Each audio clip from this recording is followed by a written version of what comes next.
Hey there, you're looking kind of cute. Please consider subscribing and check out our Patreon. Let's have some fun. I lifted my mother's rucksack into the back of the pickup truck, the worn canvas rough under my fingers, and kissed her on the cheek. The engine rumbled to life, tires crunching over gravel, and I waved until the truck disappeared down the winding road towards South America.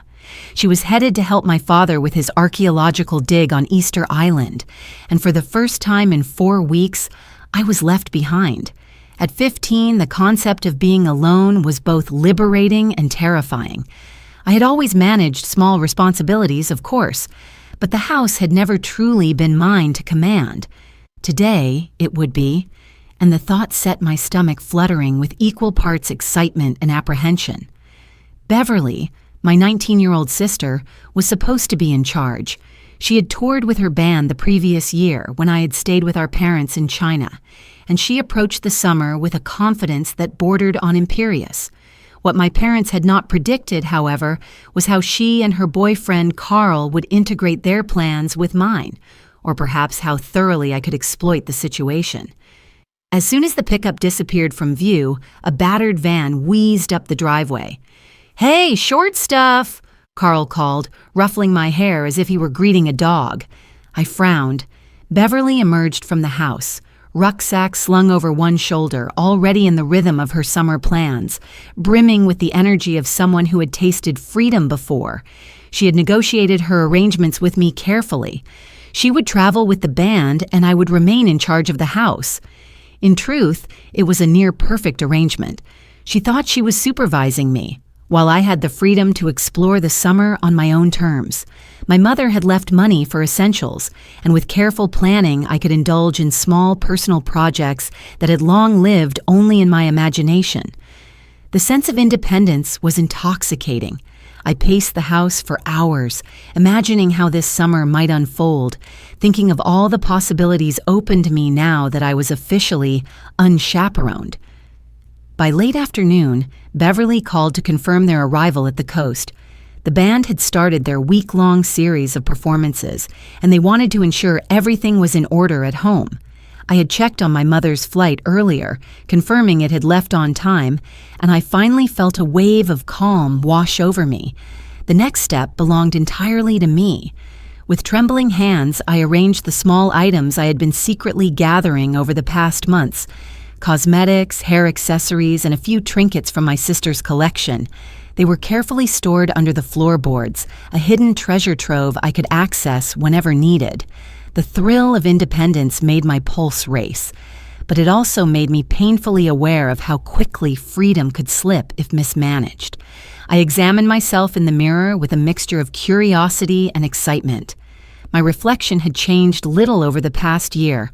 I was average in height, slender but not lanky, and my hair had grown to just reach my shoulders. But today, I wanted to explore something different, something daring. I tried on my sister's clothing, experimenting with fabrics and colors I had never dared wear in public. Each garment, each accessory, became part of a carefully orchestrated performance of self-expression.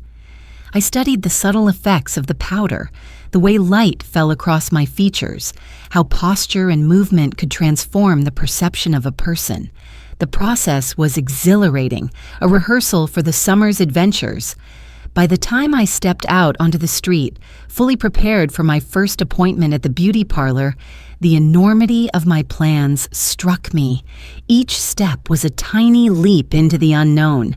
My heart raced as people passed, their eyes catching mine occasionally, though nothing was amiss in their gaze.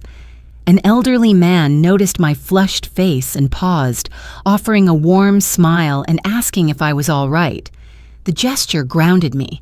I realized then that confidence was more than appearance. It was demeanor, posture, and the willingness to engage the world without apology. Inside the beauty parlor, the atmosphere was a revelation.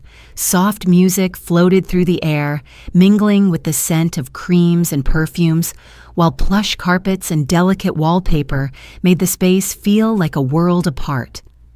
A young stylist named Sally guided me to a chair, asking gently about my goals for the day. I explained that I wanted a complete transformation, a look that would help me step into a confident new version of myself. Her eyes lit up with enthusiasm, and we spent a long while discussing styles, colors, and possibilities. Each suggestion pushed me slightly out of my comfort zone, yet every choice felt exhilarating. By the time the hair coloring, nail treatment, and wardrobe selection were complete, I scarcely recognized the reflection in the mirror. The person staring back radiated confidence, poise, and a sense of control I had never felt before. Shopping became the next act in my self-expression. I measured, tried on, and selected clothing with the precision of someone undertaking a deliberate experiment. Department store staff guided me, offered advice, and even helped with combinations I had not considered. The thrill of choice, of finally being able to select items for myself rather than wearing hand-me-downs or borrowed clothing, was liberating. When I moved on to trendier stores, each shop offered new textures, colors, and styles that seemed to whisper promises of adventure. For hours, I wandered through aisles, testing combinations, imagining different scenarios, and reveling in the sheer novelty of being fully responsible for my own appearance. Even mundane challenges became part of the summer's adventure. On returning home, I realized I had forgotten my keys. Normally, such a small obstacle would have been frustrating, but now it became an opportunity to practice improvisation. Using charm, wit, and a little creativity, I arranged for a locksmith to assist me. When Dave, the locksmith, arrived, his casual friendliness and competent demeanor made the task seem less like a problem and more like an extension of my growing independence. The entire day, from beginning to end, had become a sequence of challenges, small victories, and the exhilarating awareness that I was capable of navigating the world on my own. By the time night fell, I was exhausted but elated. Lying in bed, I reflected on the day's events, the meticulous preparations, the shopping, the interactions, the small obstacles overcome. Each experience had reinforced a sense of self-confidence and agency I had never felt before. Sleep came easily, deep and restorative, as I drifted into dreams filled with the possibilities of the summer yet to unfold, aware that the weeks ahead held countless opportunities for adventure, self-discovery, and the quiet thrill of living life entirely on my own terms. The following morning dawned bright and crisp, spilling golden sunlight across the quiet streets, and I woke with a sense of anticipation that had me stretching and yawning in bed far earlier than usual. For the first time, I was completely in charge of my day, free from anyone's timetable but my own. I lingered for a few moments in the soft warmth of my sheets, letting the realization settle over me. The summer had only just begun, and already it promised endless possibilities. Carefully, I rose, pulling on the ensemble I had chosen the previous evening, a combination of sleek lines and soft textures that reflected both style and comfort, feeling more composed than I had ever felt in my 15 years. Breakfast was a leisurely affair, the quiet of the empty house amplifying the satisfaction of having the space entirely to myself. I lingered over a bowl of cereal, sipping juice and watching the sunlight spill across the floor, imagining the adventures I could undertake today, each one a small act of independence, a declaration that I was capable, resourceful, and prepared to embrace this rare freedom with open arms.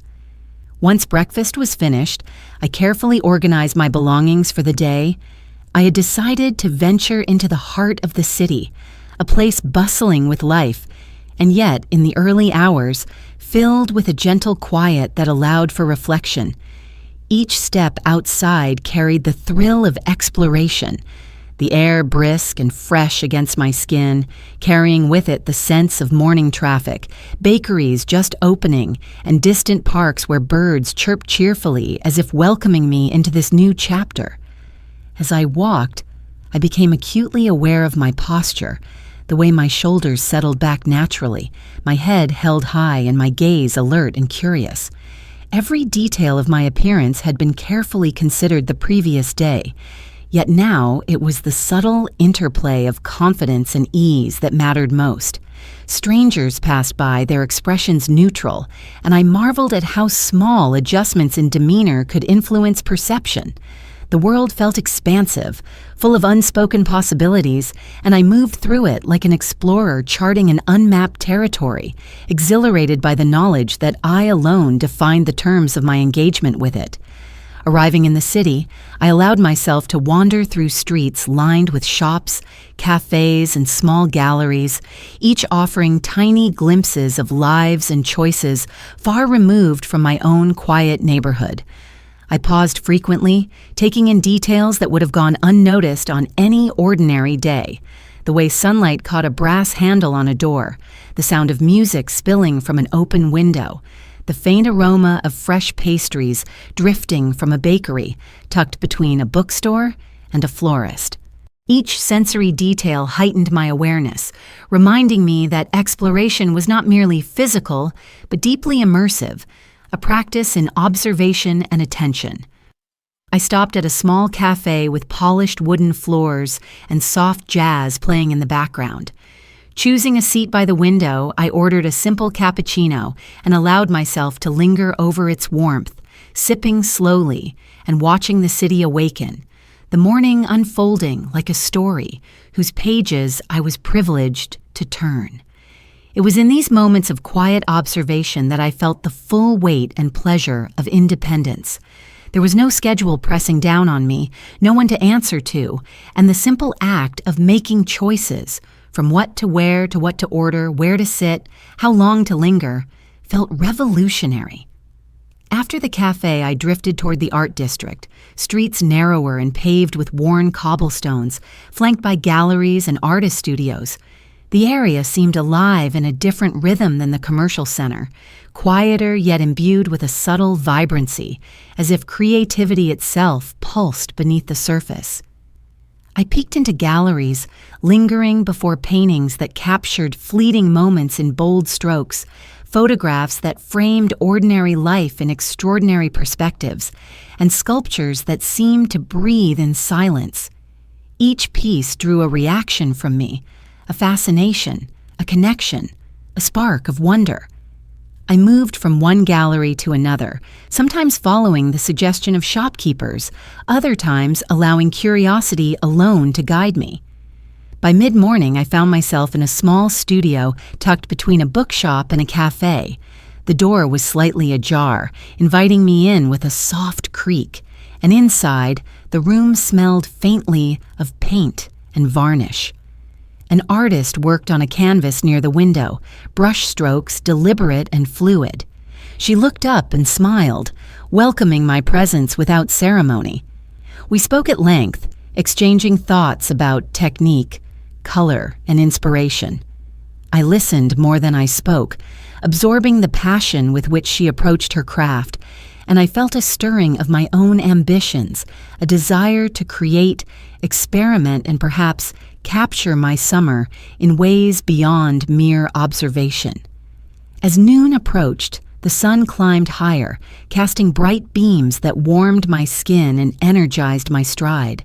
I decided to explore a small park I had spotted from the street, its gates painted a cheerful green and dotted with clusters of flowers.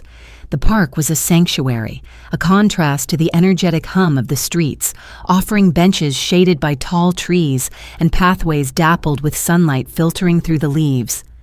I wandered slowly, letting my fingers brush along the low shrubs, pausing to watch children play at a distance, their laughter rising and mingling with the rustling of the trees.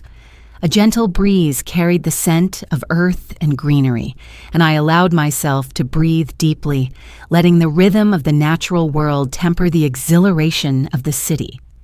Sitting on a bench near a fountain, I pulled out a small notebook I had recently begun keeping. Here, I recorded thoughts, observations, and sketches, tiny mementos of independence and self-expression. The notebook became a private witness to my summer, each page a declaration of curiosity, courage, and imagination. Hours passed unobserved. the light shifting across the park, and I moved along the pathways, crossing over little bridges, peering at koi fish in a small pond, and watching squirrels chase one another in a playful dance. Every moment was a microcosm of discovery, teaching me patience, attention, and delight in simplicity. Later, I drifted toward the riverbank, where sunlight sparkled off the water's surface and the distant sound of boats mingled with birdsong. I walked along the paved walkway, marveling at reflections of clouds and buildings, the sensation of walking unhurried and free, entirely responsible for my own pace and direction.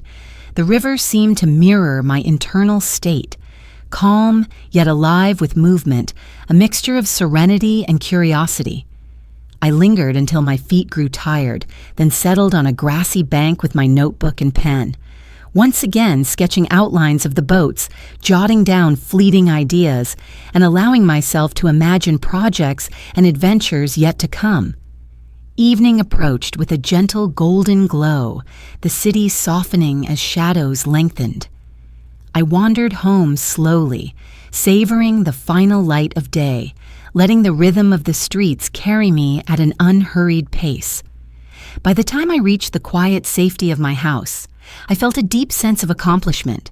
The house was silent and welcoming, yet alive with the echo of my choices and movements throughout the day. I unpacked the small purchases I had made, each item now imbued with the story of its acquisition, a tangible symbol of independence and experimentation. Dinner was simple, prepared from ingredients I had carefully planned to stock, and I lingered over the meal, reflecting on the day's experiences, feeling the pulse of autonomy in every deliberate action. Night settled over the house like a soft blanket, and I moved through the rooms with a sense of quiet satisfaction.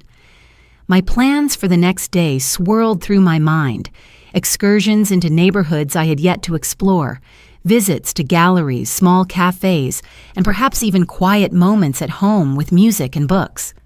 Lying in bed, I felt the deep, satisfying fatigue of a day, lived fully and intentionally.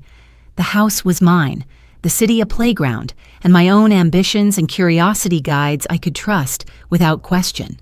Sleep came easily, deep and restorative, as I drifted into dreams where every corner of the city, every street, every park became a canvas for exploration. In the quiet of night, I realized that this summer was not just about freedom, but about learning, growing, and discovering the endless possibilities that could arise when independence was embraced fully and thoughtfully.